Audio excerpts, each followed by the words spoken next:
Selamat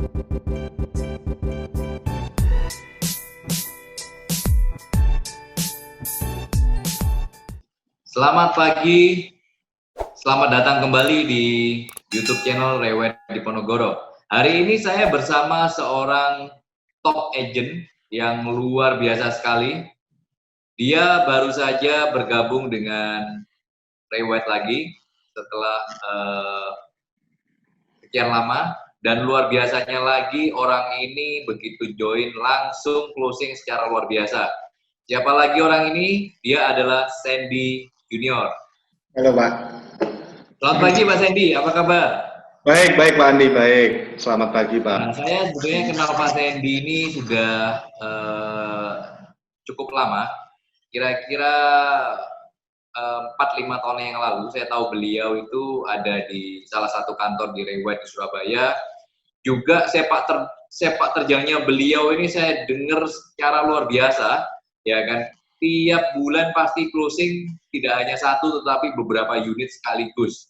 Terus kemudian pindah brand, terus kemudian menjadi ini ya, mandiri, independen, terus kemudian bergabung lagi dengan Rewet. Nah, pertanyaan saya Pak, sebelum gabung dengan agent properti, apa yang sebetulnya Pak Sandy lakukan? Dan mengapa pada waktu itu akhirnya gabung di bisnis agent properti? Silakan Pak Sandy. Oke, dulu saya ini keluar kuliah Pak, beres kuliah, itu langsung jadi agent properti. Jadi sebelumnya status pekerjaan saya itu nyambi-nyambi Pak. Nyambi-nyambi itu pernah kerja di rokok, terus pernah kerja di, intinya semua yang berhubungan dengan sales. Karena itu kan yang paling mudah untuk saya masukin sebagai fresh graduate pada saat itu. Jadi setelah saya beres kuliah, saya memutuskan untuk jadi agent properti dan fokus sampai sekarang. Karena yang saya yakini adalah ketika kita mendalami atau menyelami sebuah profesi, ya akan banyak peluang baik yang timbul. Seperti itu. Artinya dari awal beres kuliah sampai sekarang udah punya anak 2, pekerjaan saya tetap nggak pindah-pindah ke agent properti ini. Kurang lebih udah 5-6 tahun Pak, 5-6 tahun. Dia masih junior kalau dibandingkan sama Pak Andi lah. Dia udah 15 tahun lebih. Iya. Saya dengar waktu itu Pak Sandy pernah cerita sama saya, sempat waktu itu orang tua sempat gabung di agent properti ya Pak ya. Betul. Bapak dikasih job sebagai yang ngambil foto ya, waktu itu dikasih duit ya tiap kali ngambil foto. Mungkin bisa cerita itu Pak Sandy. Nah, jadi ceritanya dulu ini bapak saya ini PNS Pak. PNS yang nyambi jadi agent properti di salah satu brand. Ketika dia nyambi jadi agent properti, mungkin hasilnya cukup baik kalau dibandingkan dengan pendapatan dia di PNS pada saat itu. Terus saya diberdayakan untuk canvassing istilahnya kalau sekarang Pak. Canvassing, kita cari listing di lapangan, ambil foto, setiap satu listing saya dikasih uang 3.000. Wah, luar biasa. Jadi target saya dapat 10 listing setiap hari, jadi dapat 30.000 tiap hari Pak. Jadi saya memudahkan pekerjaan orang tua saya juga dapat duit Pak. Tapi dari situ sebetulnya awal mula secara nggak langsung belajar tentang dunia agent properti. Pada waktu bantuin si bapak saya tadi. Cuma karena mungkin berkembangnya zaman, berkembangnya waktu, konteks dan konsepnya tidak dirubah, akhirnya secara seleksi alam sudah nonaktif karena tidak mendapatkan traffic. Nah, tapi saya belajar juga dari situ. Jadi luar biasa sekali, berarti ceritanya seorang tukang foto. Sekarang jadi agent properti hebat ya intinya ya. Jadi bayangkan teman-teman, jadi dari awal karir sebagai tukang foto properti dengan dibayar 3.000 per sekali foto, ya kan? Sekarang menjadi agent properti yang luar biasa sekali.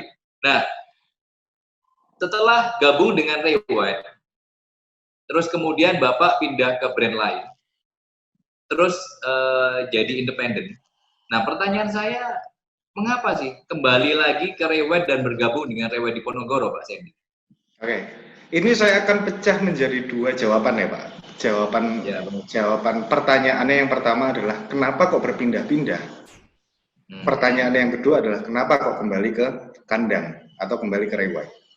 Nah, saya berpindah-pindah itu sebetulnya setiap di mana kaki saya berdiri di kantor manapun, itu saya bikin sebuah modul, Pak. Sebuah modul yang isinya adalah support system mereka, metode bekerja mereka seperti apa, terus bagaimana bisa mencetak marketing-marketing yang top, serta bagaimana mereka bisa mengembangkan jaringan mereka begitu cepat dalam waktu yang singkat. Itu saya dapat dalam modul-modul tertentu. Ternyata yang saya dapat adalah setiap kantor ini memiliki sistem yang berbeda. Dan saya menemukan banyak fakta bahwa tidak semua orang cocok di kantor A atau kantor B. Nah, dari situ makin timbul pertanyaan saya, penasaran saya makin tinggi nih Pak. Saya coba nih, saya di brand A. Ketika di brand A, oke, saya sudah dapat panggung di situ, saya pindah ke brand B. Di brand B itu sudah dapat panggung, Pak. Maksudnya saya bisa jadi salah satu yang terbaik, bukan yang terbaik ya Pak, tapi salah satu yang terbaik di jajaran mereka. Ketika sudah dapat di situ, sudah dapat apa yang saya cari di situ, saya mencoba untuk menjadi independen.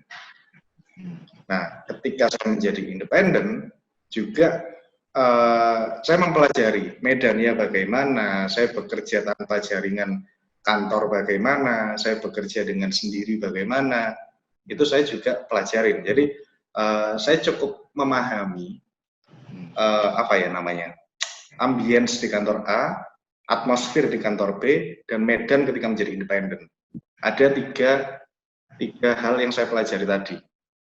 Kenapa saya kembali ke Reward Diponegoro? Karena saya melihat ada sebuah peluang untuk bisa bersinergi, Pak, antara saya, apa yang saya miliki, nilai apa yang sudah saya gali, dengan apa yang dimiliki sama Reward Dipo. Saya menangkap hal itu menjadi sinyal yang baik, sinyal untuk bekerja, Pak. Jadi ketika saya bekerja dengan kita bertukar nilai seperti itu, harusnya akan jadi sesuatu yang jauh lebih baik daripada saya bekerja sendiri. Karena ketika kita bekerja sendiri, kita bisa nih Pak berlari kencang banget bisa. Tapi mungkin nggak akan lama. Mungkin tidak akan lama. Tapi ketika kita bersinergi dengan sebuah tim atau jaringan yang kuat di dalamnya, kita bisa berlari kencang plus berlari lama. Jadi saya melihat cepat dan maraton ya intinya ya. Iya. Jadi ibarat kata kita maraton ini kita bisa kasih tongkat estafet ke rekan kita untuk melanjutkan perjalanannya. Ketika kita sudah siap lagi, tongkatnya dikasih kita lagi, kita siap lagi roda ini jalan terus nih Pak. Ketika roda jalan terus harusnya akan baik. Oke. Tapi terbukti kan Pak? Baik kan ya.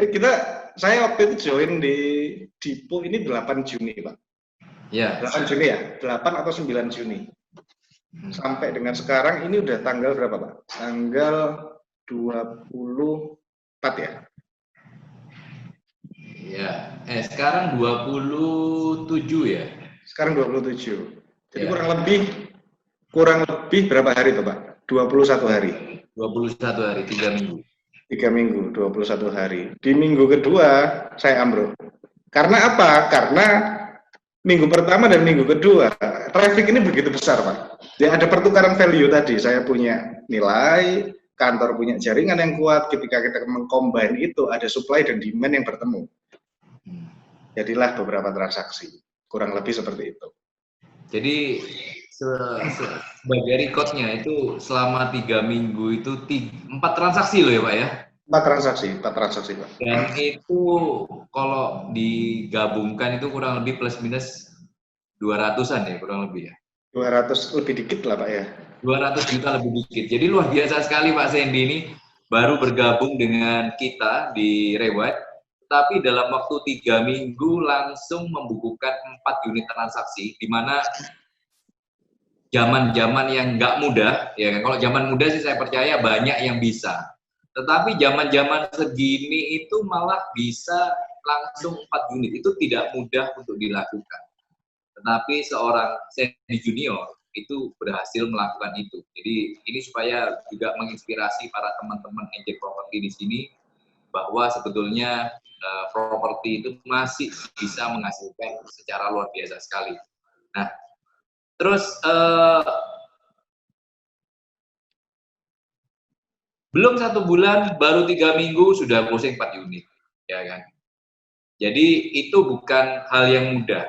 Kira-kira apa sih resep suksesnya Pak Sandy? Karena banyak agent lain itu sambat, nggak bisa closing dan sebagainya. Nah, Pak Sandy malah closingnya luar biasa. Apa resep suksesnya kira-kira? Oke, gini Pak. Yang pertama, saya sebetulnya kurang nyaman dengan kata-kata sukses, Pak. Saya lebih suka dengan kata-kata survive. Karena saya ini orang lapangan pada prinsipnya, kita survivor, Pak. Peluang apa yang timbul, kita sikat. Peluang apa yang lagi masuk, kita masukin. Apa yang menjadi sebuah lahan basah, kita main di situ. Nah, ketika COVID ini kalau nggak salah Desember ya, sorry, Januari, Februari ya Pak ya? Desember sudah ada COVID, tetapi masuk Indonesia kira-kira Maret ya, awal Maret ya kalau nggak salah. Maret ya Pak ya, oke. Ya. Maret kalau nggak salah 1 bulan setelah COVID, artinya April ya Pak. April ini banyak rumor yang timbul bahwa properti ini lesu Pak. Bahwa yang namanya sebetulnya bukan COVID Pak, sebelum COVID sebenarnya tahun-tahun kemarin banyak orang sudah ngomong properti lesu sebetulnya. Iya, bukan 4 tahun terakhir malah ya Pak. Ya. 4 tahun terakhir malah katanya orang-orang bilang properti lesu, justru disitulah saya memulai karir sebagai agent properti padahal. Nah, betul. Pada saat bulan April tadi, itu kan timbul rumor bahwa properti akan mati sementara. Betul. Banyak artikel-artikel yang bilang seperti itu. Cuma mungkin nggak ada peluang di setiap kondisi-kondisi tertentu. Momen COVID ini saya menggali, menganalisa apa yang akan menjadi peluang saya untuk bisa cari uang, untuk bisa cari transaksi, untuk bisa cari omset. Yang pertama yang saya lakukan adalah menganalisa kebutuhan dari penjual-penjual properti. Oke. Tujuan saya apa? Tujuan saya penjual, bukan pembeli berarti. Penjual properti dulu. Okay. Penjual. Jadi karena penjual properti ini adalah ilustrasi dari market sebetulnya. Padahal kan sebenarnya banyak agent malah justru saat sekarang gini malah pegang buyer, bukan pegang penjual.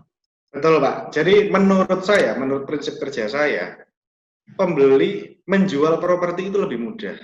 Yang sulit adalah mencari properti dengan harga yang relevan, dengan harga yang realistis, dengan spesifikasi yang baik, artinya best value. Kalau kita sudah dapat listing dengan best value, menjualnya mengalir begitu saja Pak. Akan jauh lebih mudah. Karena apa? Karena kantor punya jaringan.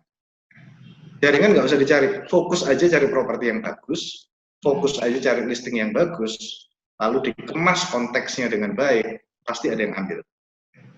Gitu. Jadi kalau misalnya ada agent-agent yang mungkin fokus kepada buyer, tapi nggak ada barang, sama aja nawarin sesuatu yang belum ada kan Pak, mencoba mentransaksikan sesuatu yang belum ada. Karena pada prinsipnya properti pasti laku, tapi properti apa yang laku itu yang harus kita detailkan lagi.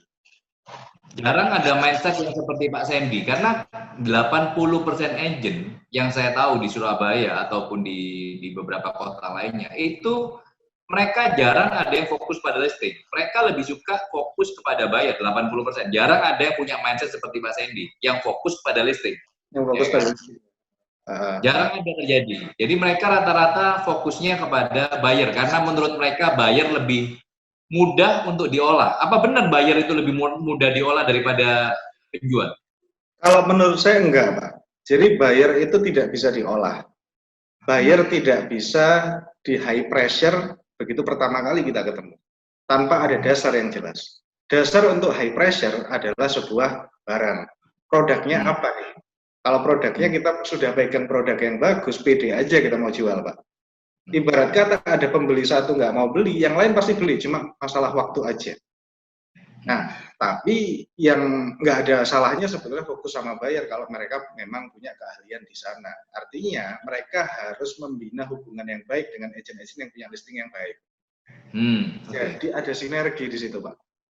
Tapi untuk saya lebih fokus cari barang-barang yang best value. Jadi value sama harganya lebih tinggi value-nya. Misalnya nih, rumah dengan harga pasaran tanah per meter 10 juta per meter.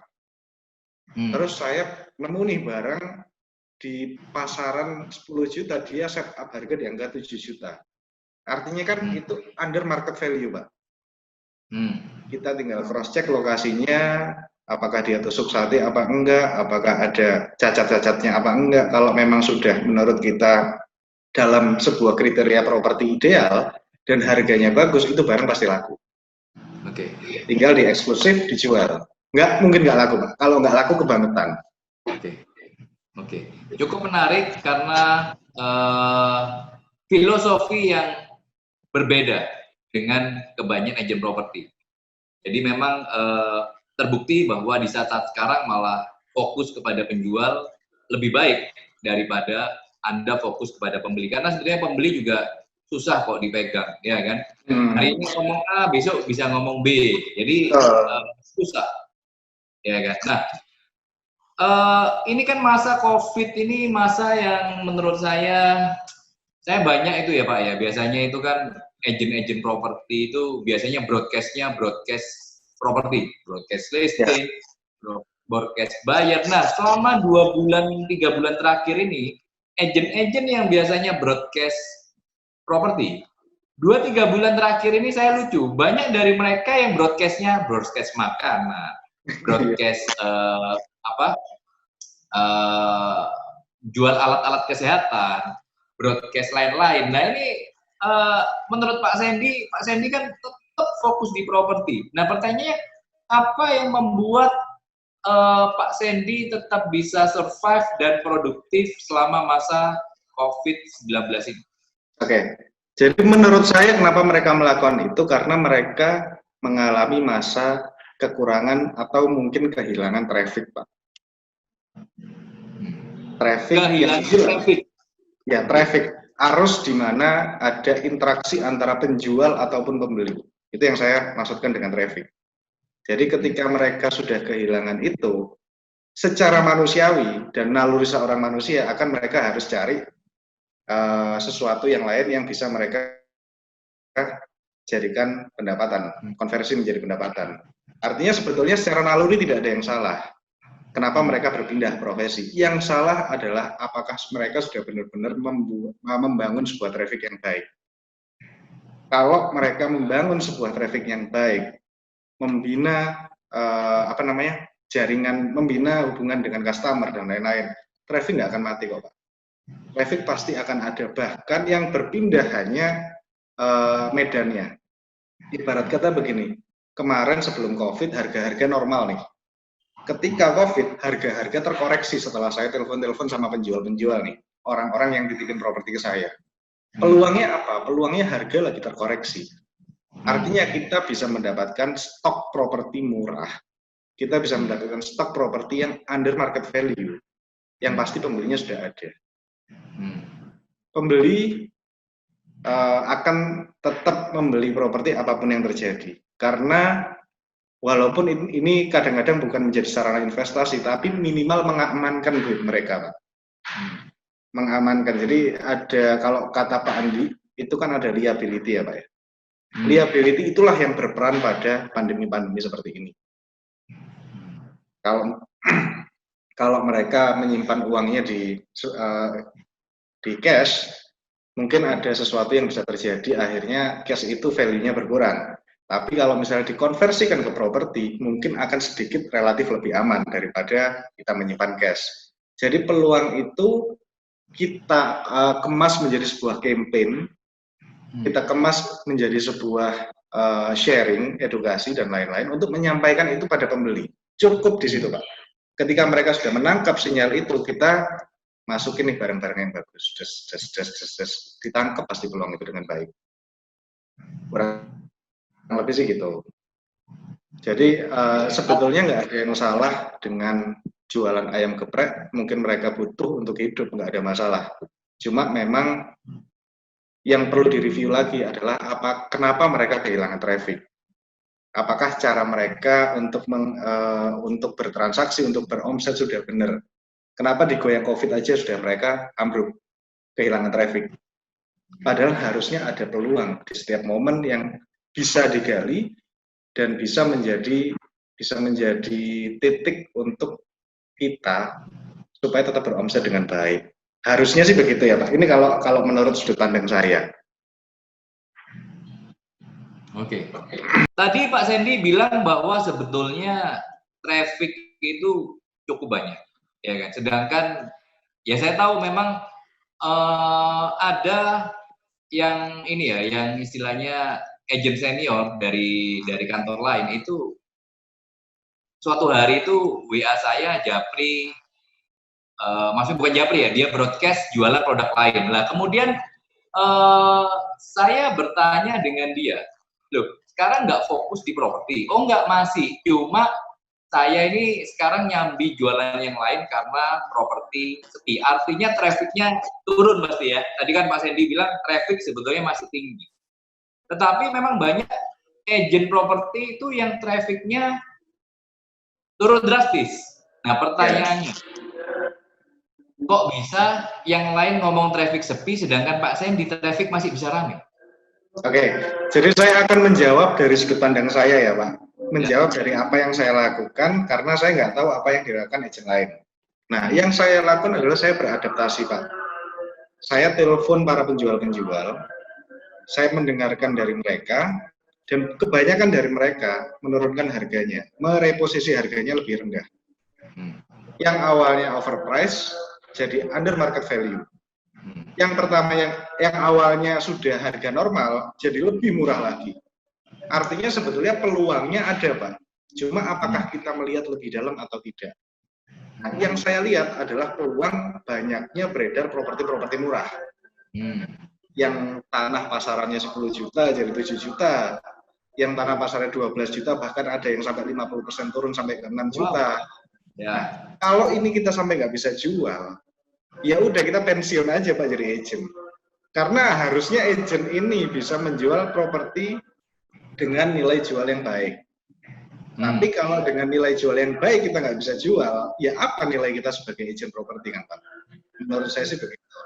Nah, dikombinasikan hal ini dengan jaringan-jaringan yang kita sudah bina dari sejak lama, akan timbul sebuah omset, timbul transaksi dari situ. Nah, peluangnya di situ. Pertanyaannya apakah mereka melakukan hal yang sama atau enggak? Atau masih tetap menjalankan pekerjaan mereka tanpa ada perubahan. Karena medannya berubah, kita juga harus merubah pola kerja kita. Merubahnya dengan apa? Dengan adaptasi tadi. Adaptasi dengan apa? Adaptasi dengan kemampuan bayar para klien, minatnya klien di mana, kita memperhatikan supply-nya ini seperti apa, nge-match-kan sama demand-nya seperti apa. Dari situ kalau kita sudah membuat sebuah modul atau konsep bekerja yang baik, harusnya traffic itu tetap jalan. Bukan cuma traffic Pak, omset harusnya naik. Di setiap momen ada peluang. Peluang itu harus digali dengan kita mereview apa saja kira-kira aspek-aspek yang berpengaruh dalam transaksi jual beli properti. Tadi ngomong Pak Sandy membina sebuah jaringan. Maksudnya jaringan apa? Sehingga akhirnya kok bisa, maksudnya jaringan itu akhirnya membuat Pak Sandy bisa lebih produktif. Maksudnya bagaimana? Bisa dijabarkan lebih detail? Gini Pak, jaringan itu ada beberapa jenis dan kategori. Ada yang namanya jaringan klien. Jaringan klien ini adalah orang-orang yang sudah menghubungi saya dan mereka memberikan informasi atas kriteria properti yang mereka cari seperti apa. Mulai dari segi harga, jenis properti yang dicari, lokasi yang diinginkan, dan lain-lain. Itu kan kita simpan sebagai database, Pak. Kita simpan sebagai database, ketika ada barang yang cocok, tinggal diinformasikan ke situ. Jadi sebetulnya hanya proses distribusi dari informasi. Dari penjual, kita tampung, kita olah, kita share ke pembeli. Timbullah sebuah respon. Yang ketika ditindaklanjuti dengan baik, harusnya itu menghasilkan sesuatu, yaitu omset, Pak. Dan transaksi. Kurang lebih sih seperti itu. Jadi sebetulnya mudah ya, tinggal trafficnya banyak, ya kan. Terus kemudian jaringan dan database diperkuat, akhirnya terjadi yang namanya closing. Ya. Betul. Jadi dari traffic timbullah jaringan. Semakin sering kita kreatif membuat sebuah konten atau semakin sering kita sharing sama klien-klien kita melalui media-media yang relevan sekarang, semakin banyak traffic yang kita dapatkan. Traffic yang dikonversi menjadi jaringan. Jaringan adalah omset kita. Fokusnya tinggal cari barang karena jaringannya sudah ada. Jadi sebetulnya pekerjaan kita produksi konten dan cari properti baik. Udah dua itu aja, simpelnya begitu, Pak. Oke. Produksi konten. Jadi banyak agent sebetulnya kan sebetulnya hampir sedikit sekali yang namanya memperhatikan masalah konten. Karena bagi agent istilahnya foto jebret-jebret properti kemudian taruh di portal, ya kan? Ya. Atau pasang banner. Nah, memang saya beberapa bulan terakhir, saya mengamati Instagram dari Pak Sandy. Instagramnya itu betul-betul berbeda sekali dengan 90% agent, di mana Instagramnya ini betul-betul berisi sebuah konten-konten yang berbobot. Bahkan pada waktu mereview sebuah properti aja itu diulas dengan luar biasa oleh Pak Sandy. Jadi sehingga menimbulkan komen ya, likes, komen di sana saya melihat juga cukup banyak. Jadi istilahnya kenapa sih kok susah-susah bikin konten, padahal konten dan editing itu kan semua susah ya. Saya sendiri kan juga bikin konten, ternyata nggak mudah, mikirnya nggak mudah, terus belum ngeditnya, itu susah. Kenapa sih kok perlu repot-repot sampai bikin konten yang luar biasa di sosial media seperti itu? Oke, benar. Gini Pak, jadi kalaupun ada satu metode yang tidak berubah dari dulu sampai sekarang untuk jualan, itu adalah sharing. Yang berubah hanya konteks dan konsepnya dari tahun ke tahun. Konteks dan konsepnya berubah. Kontennya tetap sharing, menyampaikan sebuah pesan dari sebuah informasi dari sebuah rumah dijual kalau kita, produk, informasi dari sebuah produk. Nah, ketika kita sudah memasuki yang namanya era digital, otomatis kita harus merubah konteks dan konsep kita berjualan. Supaya pesan ini tetap nyampe, informasi ini menjangkau banyak orang. Kenapa? Kalau kita hanya mengandalkan yang namanya broadcast atau iklan di portal, itu namanya sales, Pak. Sales. Tapi ketika kita memproduksi sebuah konten, mengedukasi, dan kita mendapatkan traffic dari situ, menimbulkan interaksi, kita dapat membangun sebuah jaringan. Kalau kita hanya ngiklan, kita bisa sales. Tapi kalau kita membangun sebuah konten yang baik, kita bisa hidup dari sales. Ada dua hal yang berbeda ya Pak ya. Jadi sales dan hidup dari sales itu dua hal yang berbeda. Konsepnya pun tidak bisa sama. Nah, saya adalah full time marketing, Pak. Orang yang hidup dari transaksi. Jadi kalau misalnya saya nggak beradaptasi dengan kondisi-kondisi yang berkembang dari tahun ke tahun, saya bisa mati nih. Saya bisa mati di tengah jalan, dan itu sudah banyak terjadi. Agen-agen yang merasa mereka dengan beriklan mengeluarkan biaya marketing yang besar, berharap dari situ dia bisa semakin banyak closing, memang bisa closing, tapi nggak bisa diulangi bulan depannya. Karena bukan traffic yang berusaha diciptakan, tapi respon. Jadi dari Instagram ini terbentuk traffic yang istilahnya loyal ya. Jadi nggak cuma dia membandingkan properti, tetapi loyal terhadap Pak Sandy, karena Pak Sandy bisa memberikan sebuah value, sebuah pandangan seorang expert properti. Apakah seperti itu? Betul. Jadi ada perbedaan karakter respon yang kita dapat dari portal properti online dan Instagram.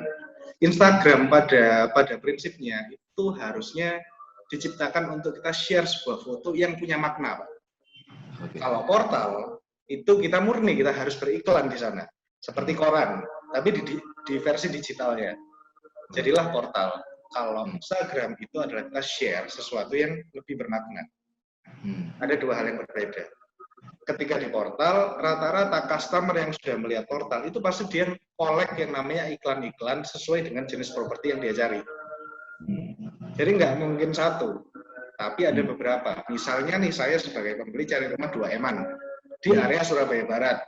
spesifiknya di area Wiyung misalnya. Oke, saya cari rumah 2 eman di Wiyung, saya buka yang namanya portal. Ada OLX, ada rumah 123, ada rumah dijual.com, banyak. Dan yang beriklan di sana kan ratusan agent, Pak. Kita harus berkompetisi dengan banyak agent ketika kita dapat sumber respon dari portal properti online. Beda dari Instagram. Di Instagram saya nggak bisa murni jualan seperti apa yang ada di portal. Murni kasih foto, spesifikasi, dan lain-lain nggak bisa. Karena formatnya murni berbeda.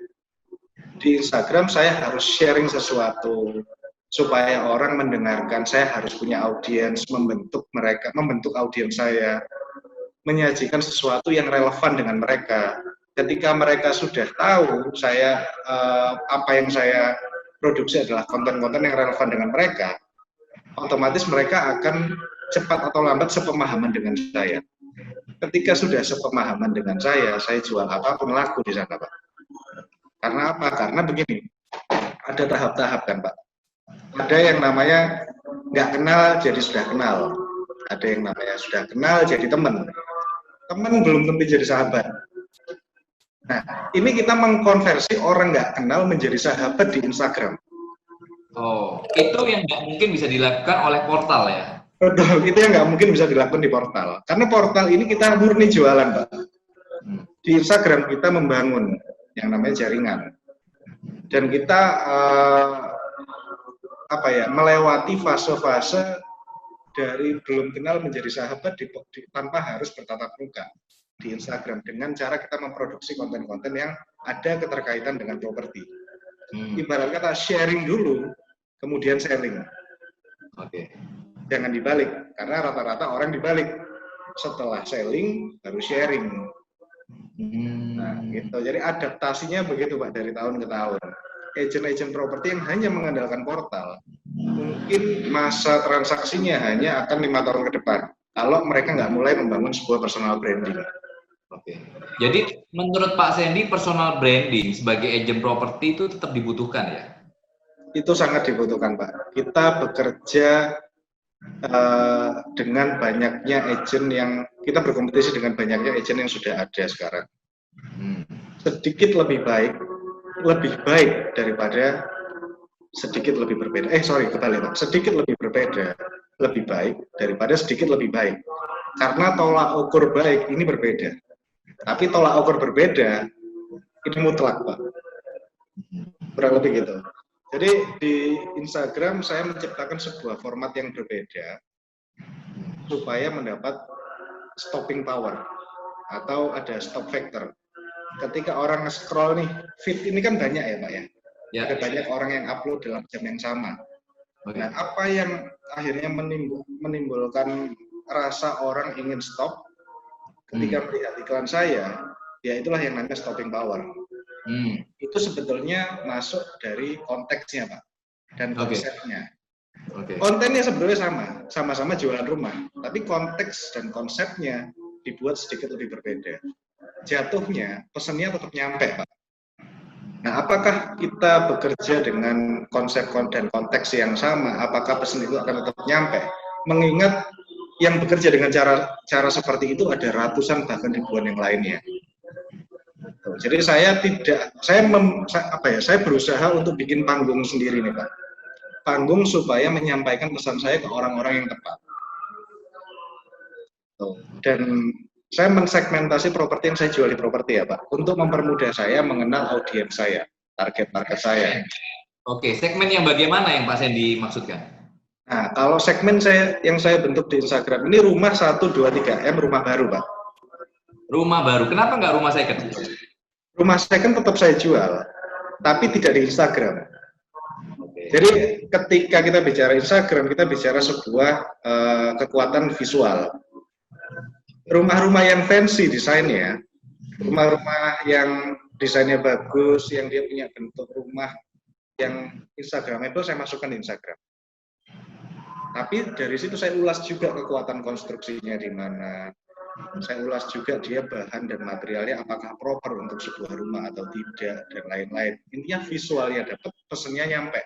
Paketnya harus komplit, Pak. Kurang lebih begitu.